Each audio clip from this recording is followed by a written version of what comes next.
Ryan, the fourth and final team of the AFC South. Today we're talking about the Houston Texans. This was a team that won the division last year with a 10-7 record. But what did you think about them last year, and how good do you think they're going to be moving forward? Well, I almost want to say they're going to be more in the same. I mean, it's going to be kind of the same year. I think they are going to win this division. It'll be close between them and the Jaguars. We talked about them earlier this week, but I think they're going to win this division. I think they're going to be kind of right there where they finished off last year. 10-7, maybe. I don't know. We'll see. They've got a couple of key departures, so we'll get into what we think they're going to be. Yeah, I think the biggest story for Houston last year was CJ Stroud had such a promising rookie year that everybody just assumed that he was going to lead this offense, take a massive step forward, that the addition of Stephon Diggs was going to be huge. I mean, everybody had them picked as being a front runner in the AFC. And this offense really regressed. They finished 22nd, 320 yards per game. On the flip side, their defense was great. They finished sixth, only giving up 315 yards per game. And this defense was very good and has gotten even better, in my opinion. I think they're going to continue to mature at some very key positions. I think they've invested well on offense and defense this offseason. But they've also got some big names that won't be there. So the aforementioned Stephon Diggs, he was only there for a single season, got hurt. It was a torn ACL that ended his season. He is now on the road to recovery and will be catching passes from Drake May this year as a New England Patriot. Robert Woods is also no longer here in Houston. He is now going to be with Aaron Rodgers and the Steelers. And then they lost a couple of offensive linemen. And this is kind of the biggest problem that I'm going to have with Houston is last year they had a very bad offensive line. Their one redeeming piece was Laramie Tunsil at left tackle, and they inexplicably traded him to the Washington Commanders. So he will be protecting for Jaden Daniels now, which is great for them when we get to that division. That's going to be something that I'm very prideful of, Washington making that move. But I think it's a puzzling one for Houston Texans. Yes, he's getting older, and maybe they wanted to ship him out before Father Time really caught up to him. But unfortunately, he was their one big quality piece on the offensive line, and what they sent him away for, I don't know, really represented a move forward for Stroud in this offense. And then Kenyon Green was a former first-round pick at guard. They traded him to Philadelphia. And yes, that's good for him because maybe he needed that change of scenery. He's going to be on a much better team in 2025. They do wondrous things with that offensive lineup at Philly. So maybe he has a career resurgence. But again, that's not doing anything for this Texans offense that struggled last year. So just looking at these departures and as we get to who they brought in to replace some of these names with, I mean, are you as puzzled as I am about them getting rid of offensive line pieces despite being such a poor blocking unit in 2024? Yeah, because I don't know that they brought anybody in to replace them. Um, yeah, that is a puzzling move. Obviously they have a game plan, and I hated to see Diggs get hurt last year. I think he's a good wide receiver. I think he still has a few more good years left in him. I think he's going to do great at New England. Um, but with that being said, again, we're here to talk about the Houston Texans, not New England or Washington or Philadelphia. So, yeah, I don't know. I'm hoping their line is not going to be on the struggle bus this year, but it might be. Yeah, I mean, looking at kind of some of the guys that they brought in, so Cam Robinson and Lakin Tomlinson are going to be your new left tackle and left guard. So a whole new blindside protecting unit for CJ Stroud. Is that going to be a good or bad thing? Time will tell.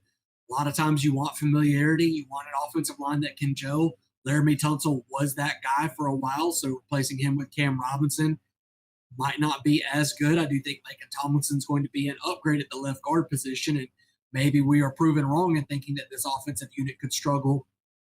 But that wasn't it. I mean, as far as offensive line goes, looking at their other pieces, Nick Chubb coming over, longtime Cleveland Brown, very productive running back, has had some gruesome injuries that lesser men would have retired from. Nick Chubb says, nope, I'm coming back again. I think this is his season-ending knee injury that he suffered going back to his days at UGA, and he is not calling it a career yet. So even though Cleveland wanted to move on to younger backs, Houston Texans says, come on, because we've got an older guy already in Joe Mixon. He has not always been a pinnacle of health himself. So maybe the pairing of Mixon and Chubb can be very good. If not, they've got a good rookie that they drafted in the fourth round that we'll talk about later on in this video that I think can add to that unit as well. But then also, one of a interdivision trades are very rare in the NFL, but we talked about it in a previous video. They bring in Christian Kirk coming over from the Jacksonville Jaguars. Obviously, Diggs and Woods are both gone. Tank Dell had another awful injury last year. It came on a touchdown pass where he laid out, caught a touchdown, came down with it, and then didn't get back up because he couldn't.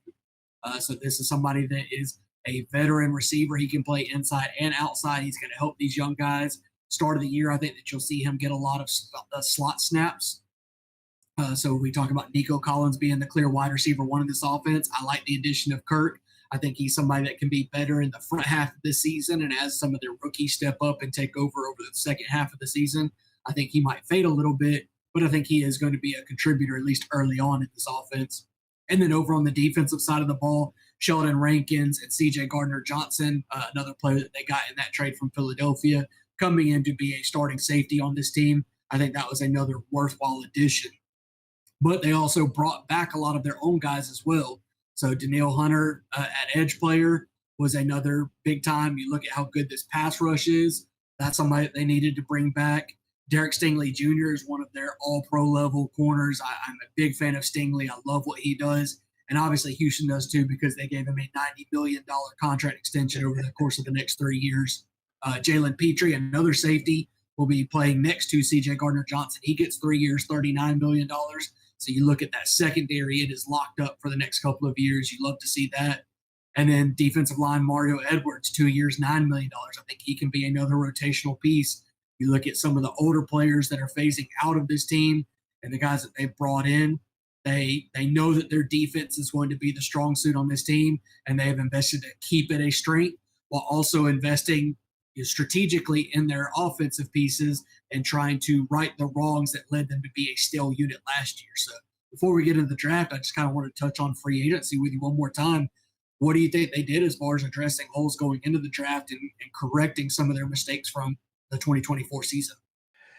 Yeah, I don't know that I'm as high on that left tackle and left guard as you are. I don't. I don't see it being a one for one trade. I think they went down a little bit on that on bringing them two in. Uh, Nick Chubb, I do like the addition to Mixon. I do think, you know, I think it's going to be good for both of them because I do believe both of them are on the tail end. I've talked about Nick Chubbs before in other videos. I love the guy. I can't say enough about him. You know, but being a good guy doesn't make you a great running back either. So, but I do think you'll see a little bit because they can share the load. Both of them are really good running backs. You know, do they have another 10 years in the league? Absolutely not. But I think putting them two together, I do think they'll do fairly good and kind of keep this offense where it needs to be as far as a good run pass balance, and good enough to win throughout the year. So, like I said at the beginning of this video, I think they're coming in first in this division.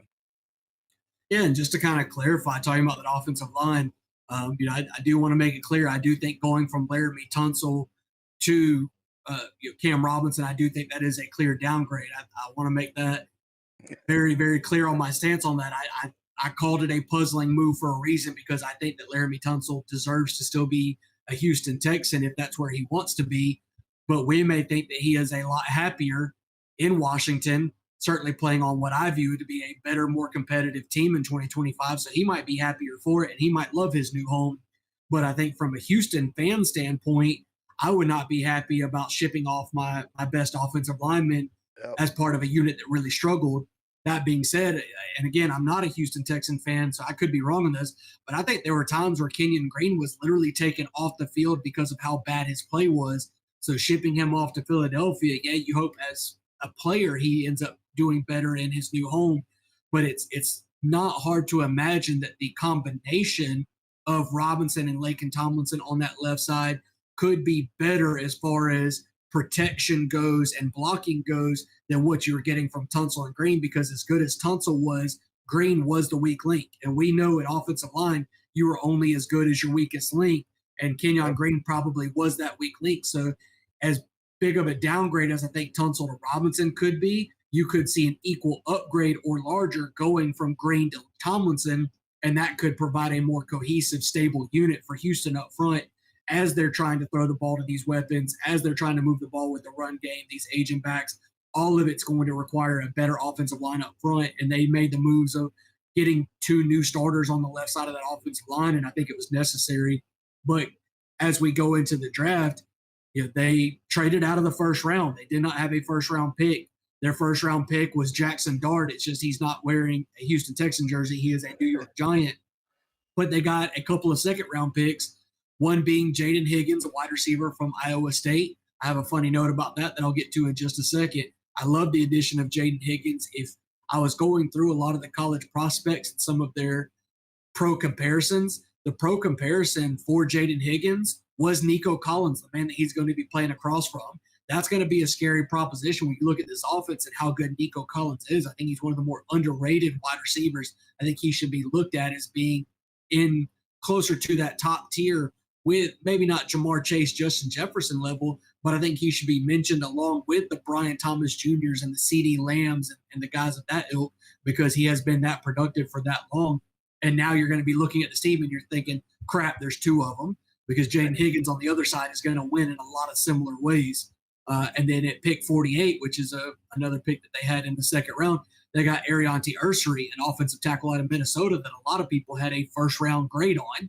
So whereas I think that he is going to be the eventual left tackle starting on this team, I think he's going to start off behind Cam Robinson, let him learn and develop. He does not have to be the day one blindside protector for CJ Stroud. And I think that's going to be a good thing for him. But if he has to come in and take snaps at guard or right tackle, either tackle spot due to injuries, I think he is a capable blocker, both as a run blocker and pass blocker.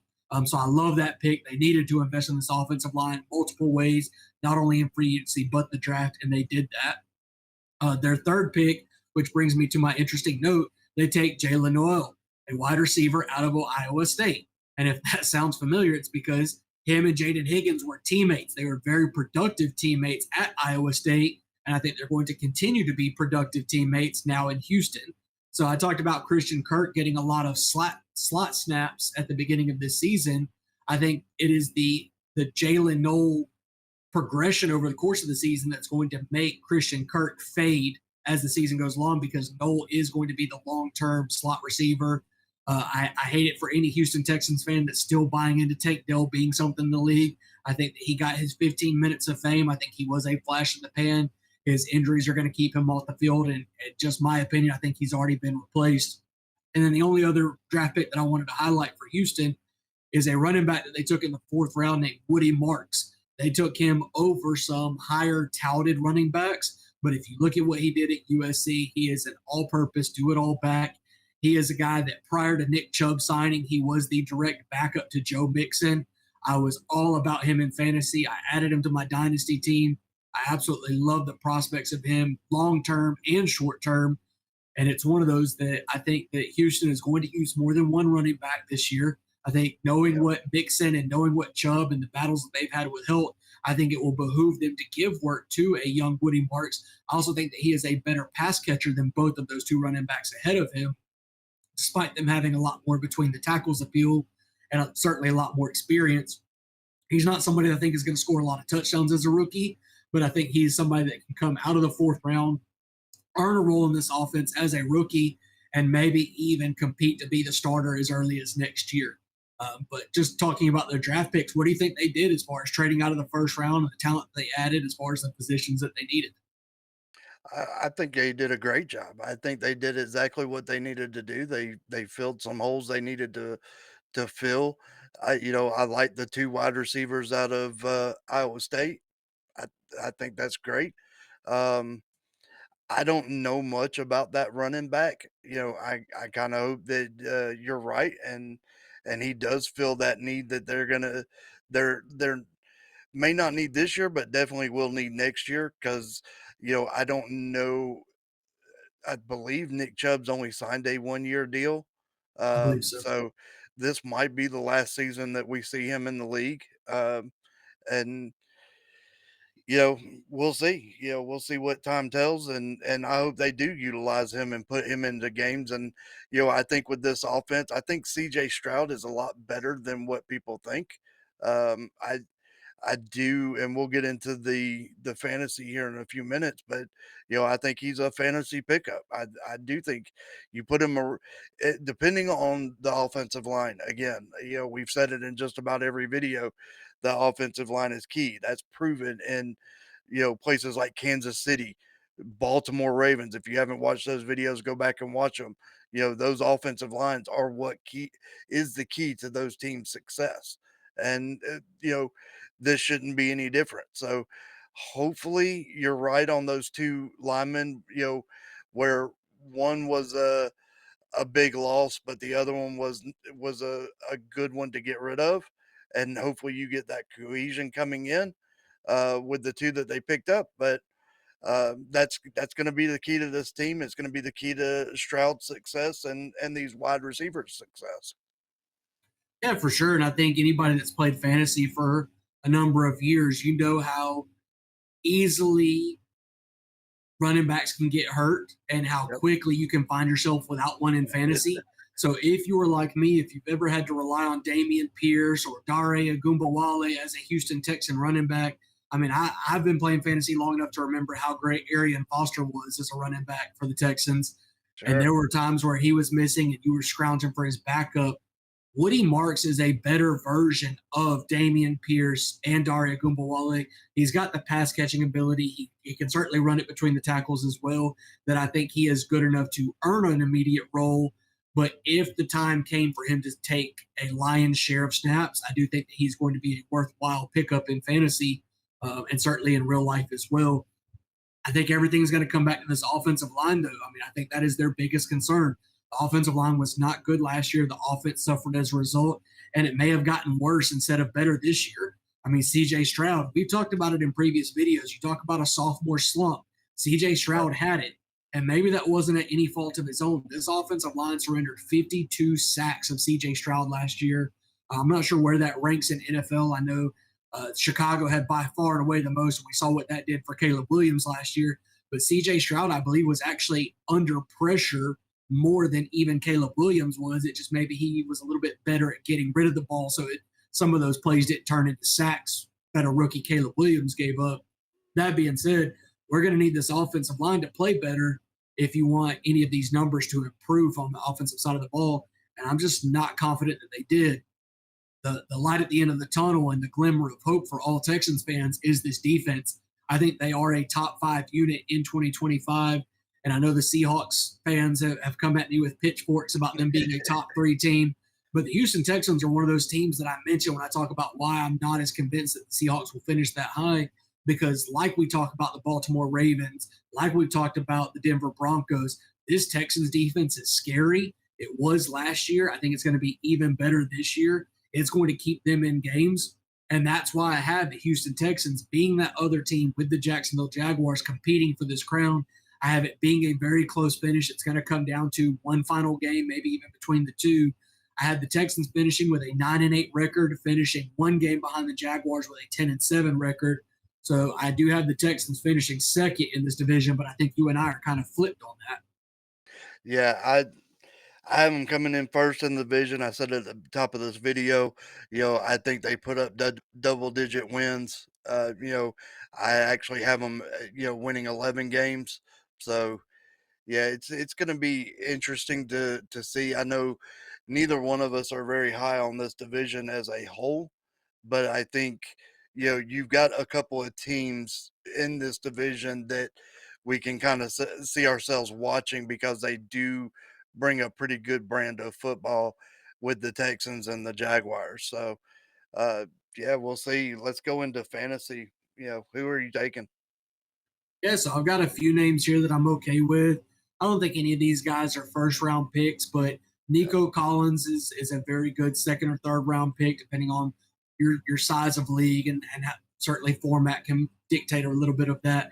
But like I said, Nico Collins is an underrated wide receiver one, and yes, I do think he's a wide receiver one, despite the offensive line struggles, despite the additions of 3 other receivers in this with Higgins and Noel and Christian Kirk. I don't think you can take enough away from him.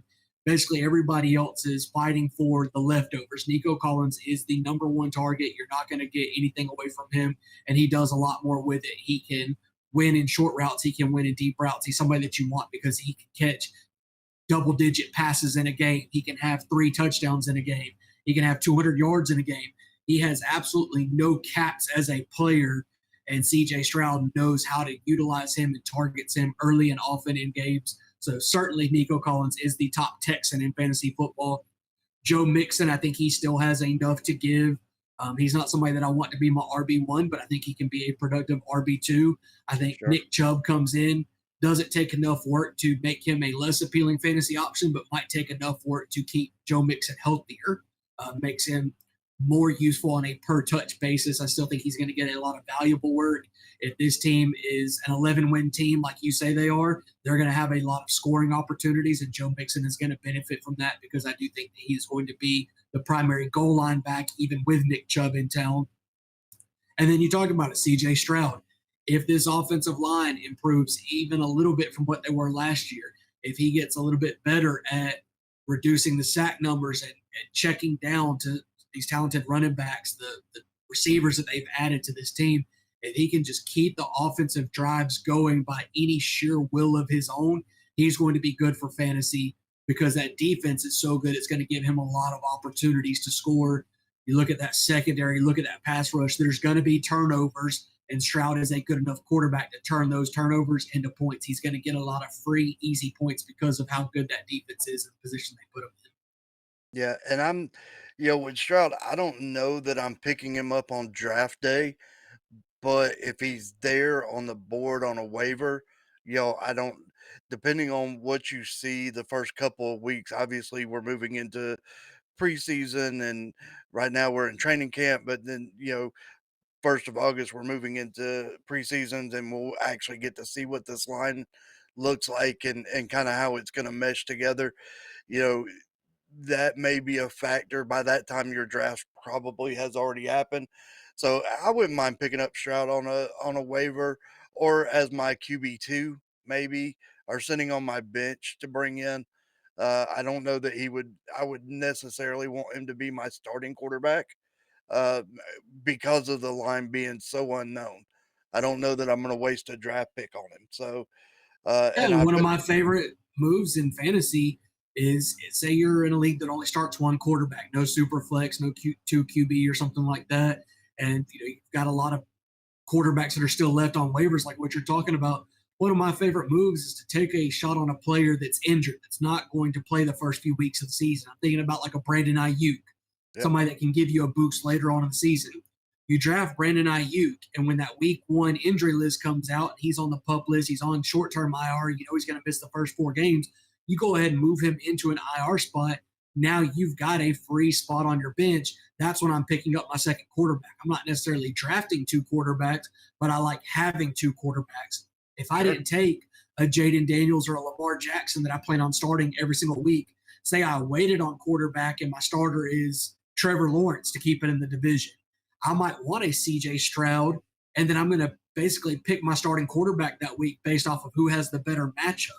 If one of these absolutely. teams is playing the Colts, and we've already taken our turn crapping on the Colts this week, if one of those teams is playing the Colts, then I can say, oh, in week 3, Trevor Lawrence is playing the Colts, so I'm starting him. Well, then you turn around week 4, and maybe the Texans are playing the Colts. You're like, well, that worked out good for me last week, so I'm going to do the same thing with Stroud this week, and basically just play your quarterbacks based off of matchups. And I think that can be a good strategy to have as well.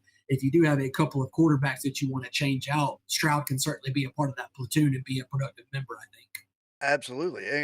I feel like Collins is the same way. I'm going to pick up my wide receiver 1 and 2 kind of early on in the draft.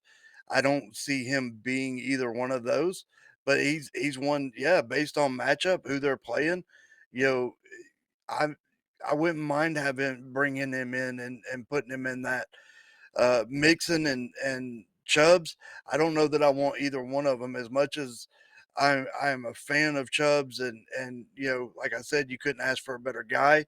I don't know that I want him on my fantasy team. I just don't think he's going to get enough. I think the split between those two is going to keep them off people's fantasy teams. You know, just my opinion. And you in the comments, if y'all want to say you're an idiot and you ought to pick up Mixon in the 3rd round, you know, so be it. Please comment below and let's have a discussion about it. I'm not going to call you an idiot, but I think you're going to be surprised about how early Nico Collins is drafted. You're not going to get a draft where you're getting him as your wide receiver 3 because this is somebody that's been top 5 in points per game, I think, each of the last 2 seasons. And that's playing with the Tank Dell and with the Stephon Diggs. I'm not saying he's a first round pick, but I think he's going to be very clearly in the 2nd rounder. So at most, if you want to start your draft wide receiver, if you've got a Jamar Chase as your wide receiver 1 and Nico Collins is going to be your wide receiver 2, watch out. You're going to have the best receiver room in the league by far and away. But Nico Collins should be locked into your lineups every single week. So I do have to point that out because I think you're not going to see a team short of just crazy trades or something happening in your league where Nico Collins is ever coming off your bench, because I don't think that you could roster enough receivers that you wouldn't want him in your lineup. Sure. I think he's a starting wide receiver 1. I think if you have him as your wide receiver 2, you've got an elite option ahead of him, like a Jamar Chase or a Justin Jefferson. Nico Collins is that guy. Like I said, he should be mentioned in the same breath as CeeDee Lamb. He's probably going to be another top 5 season under his belt this year, especially if this offense can be better than the 22nd ranked offense that they were last year. And Nico Collins is going to be a big part of that. Yeah, but I still think I go back to the, you know, the line is any better or worse than it was last year. 52 sacks. If you're getting sacked, you're not throwing the football. I don't care who your wide receiver is. So that's what kind of pushes me away from Collins being my wide receiver. So like I said, people have their favorites and they pick who they want to pick. That's the fun of fantasy. But that being said, I think we're going to call an end to the Houston Texans, and we hope that they have a good year. We wish all their fans well. If you've enjoyed this video, please give us a like, and if you're not subscribed, please hit that subscribe button. And we will see you guys next week when we head to arguably our favorite division in the NFC South.